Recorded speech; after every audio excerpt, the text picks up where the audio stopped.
So magandang araw sa inyo mga boss. Meron lang akong i-share sa inyo. Very quick lang siguro tong vlog na to.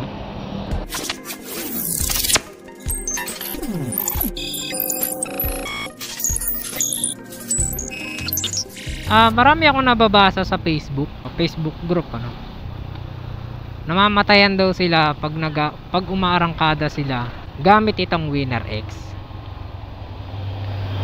So based dun sa post na nababasa ko, ninonote din naman nila na baguhan lang sila.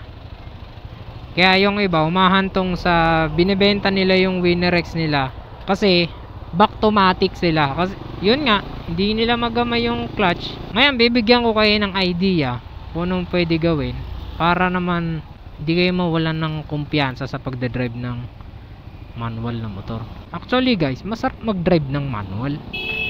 Kaya lang talaga kung hindi mo gamay yung motor, i-demo ko sa inyo kung paano marangkada sa Winner X nang hindi namamatayan. Tayin lang natin to. Yan, first gear, slow release, walang gas. Pag kumagat na, tsaka tayo magbigay ng gas. Yun, kita nyo.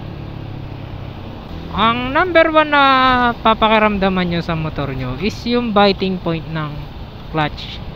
Huwag kayong manggigil masyado sa silinyador. Kasi pag hindi ayos yung pagpakawala mo ng clutch, mas focus ka dito sa silinyador, mamamatay talaga yung motor. May tendency pa na ikakadyot ka ng motor mo, parang nag-take off ng mabilis, para kang mga ngarera. Basicin nyo lang, huwag kayong masyadong ma-stress. Kasi ang pag-aaral ng clutch ng motor, lalo na sa mga nag-switch ng matic pumunta ng manual, ang pag-aaral niyan is hindi naman 1 oras, 2 oras lang. Siguro yung 1 oras, 2 oras makukuha mo siya i-drive. Pero yung familiarization niyan, gugugol siguro yan ng ilang araw bago mo maisaulo lahat. Kasi 'di ba? Magkaiba ang arangkada ng manual sa matic. Sa matic kasi throttle ka lang dyan Dito kasi meron pang clutch na involved, which is nandito nakasalala yung arangkada mo, hindi dito sa gas. Kasi itong Winner X, arangkada naman yan ng walang gas. Yung hindi ka nagagas, arangkada yan. Ayun bitawan ko yung clutch, bitawan ko yung silinyador, clutch release lang ng clutch. Muusad dyan, at least 6 kph uusad dyan. Kaya hindi ka mamamatayan. Huwag kayong magpapanik sa pagdadrive ng manual. Kaya naman ganito si Winner X, kaya naman napapawalan ko yung clutch nang walang assist ng gas, kasi ang idle nya mataas. So ite-take advantage nyo lang yung idle nya. Ang idle nya kasi is nagre-range yata ng 1.6 to 1.8k rpm. Kaya kung ganyan yung idle ng motor nyo, huwag kayong magpanic, natural lang yan. And take note, ipa-adjust nyo na rin yung clutch nyo. Kung hindi kayo marunong, dalhin nyo sa kasa. Alam ko wala namang bayad yan Let's say yung mga bagong release na Winner X dyan, sa first change oil nyo, syempre di ba pupunta kayo sa kasa kung saan nyo binili yung motor ninyo. Kung hindi kayo marunong mag-adjust ng clutch, pa-adjust nyo sa kanila. Palagyan nyo ng play yung mga clutch lever ninyo. Yun yung adjustment na ipagawa nyo sa kasa. Kasi to be honest, bago ko ilabas tong motor ko sa kasa,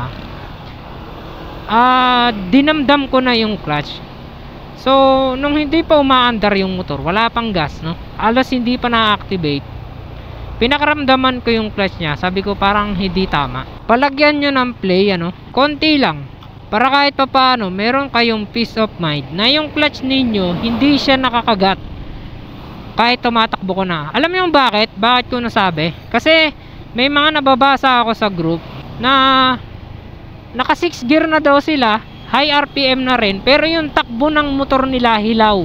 Based sa observation ko, isa sa dahilan is hindi naka full release yung clutch mo, nakabanat pa ng konti yung cable mo, kahit na yung lever mo sagad na. pa-adjust nyo lang. Siguro magigets nyo yung pinupunto ko kapag ginawa nyo to. Patakbuhin nyo yung motor nyo, tapos bigayin nyo ng konti yung clutch.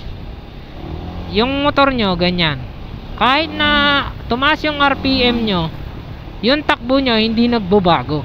Para hindi ganun yung ma-experience nyo, palagyan nyo ng play yung clutch lever ninyo, para yung clutch cable nyo naka full release talaga, at yung clutch plates nyo sa loob ng makina kumbaga naka-release talaga sila.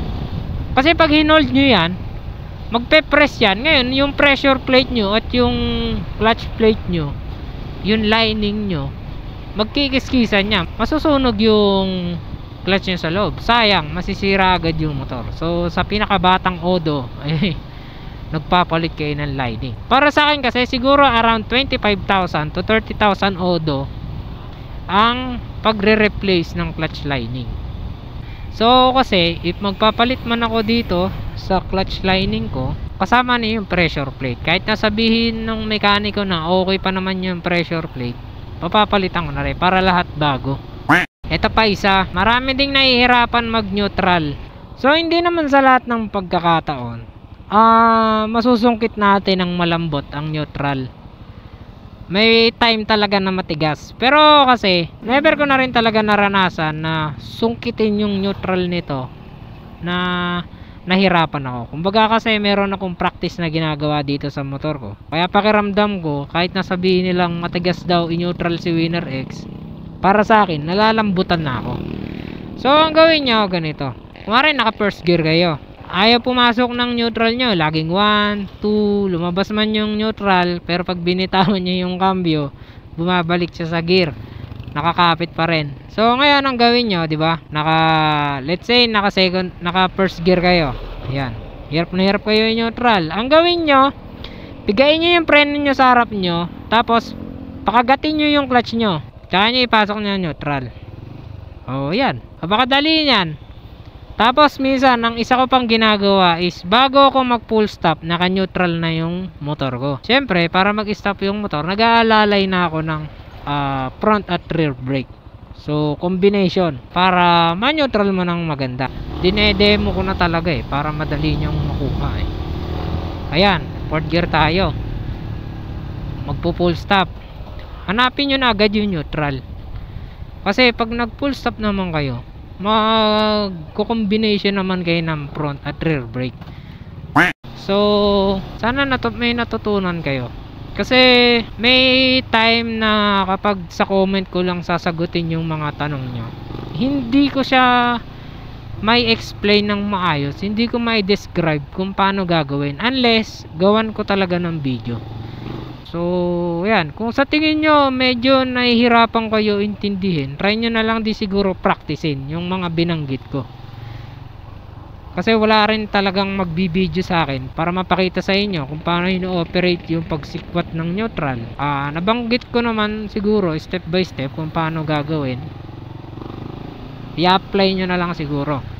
Advice ko lang din, wag nyo siguro gagawin yan actual, wag nyo gawin agad sa kalsada, since pag-aaralan nyo pa lang, hanap kayo ng open space na sa tingin nyo